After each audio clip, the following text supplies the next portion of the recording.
From the National Newsroom of the Canadian Press, I'm Don Mitchell.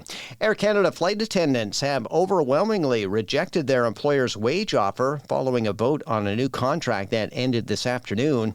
99% of the workers voted down the airline's wage offer, which the employer now says will be referred to mediation as previously agreed to by both parties. The Air Canada component of the Canadian Union of Public Employees says most terms will still form part of a new collective agreement with the airline, with the exception of the wage issue. The tentative deal voted down included a 12% salary increase and had established a pay structure for time worked when aircraft are on the ground.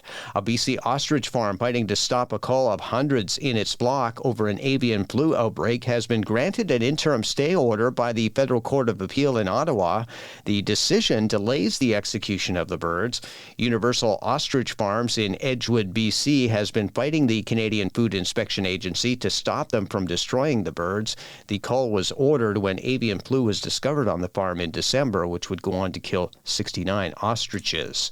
A group of tenants are still without power in their downtown Halifax apartment this weekend, a circumstance that's been building for 10 days, prompting Nova Scotia's opposition NDP to step in. The legislature's Lisa LaChance says she's met with tenants at the five-story The Scotian and say many tenants are afraid to reach out to the tenancy board due to their fixed-term leases they don't want to risk losing. The NDP has been pushing government to improve the Residential Tenancies Enforcement Act.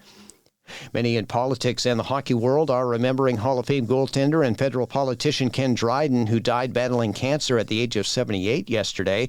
Dryden won 6 Stanley Cups and helped backstop Canada's generation-defining victory at the 1972 Summit Series. His hockey career was well known, but he also spent 7 years in federal politics. Mark Watton, Dryden's former chief of staff, says his boss was popular everywhere he went. Any event we did with him, the people of all ages, hockey fans and otherwise, who wanted to come and see him, get his autograph, or just talk to him about his books, about his career, about his thoughts for the country. It was quite unique. Dryden's time in politics included 2 years as a social development minister in Paul Martin's cabinet while representing the Toronto riding of York Centre.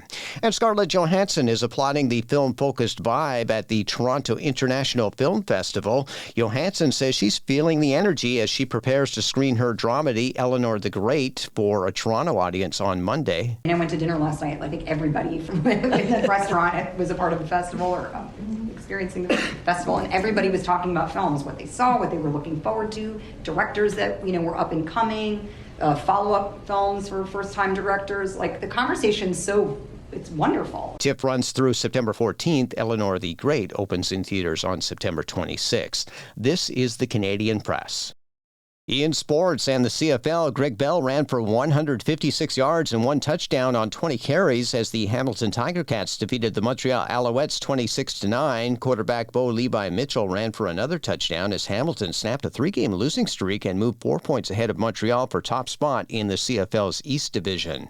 There's still 2 more games tonight, with the West Division leading Saskatchewan Roughriders taking their 9-2 record on the road to Winnipeg to face the 6-5 Blue Bombers, and the 4-7 Edmonton Elks host the 8-3 Calgary Stampeders. The U.S. Open women's singles final is on right now in New York. Top-ranked Aryna Sabalenka from Belarus is taking on 8th-seeded American Amanda Anisimova.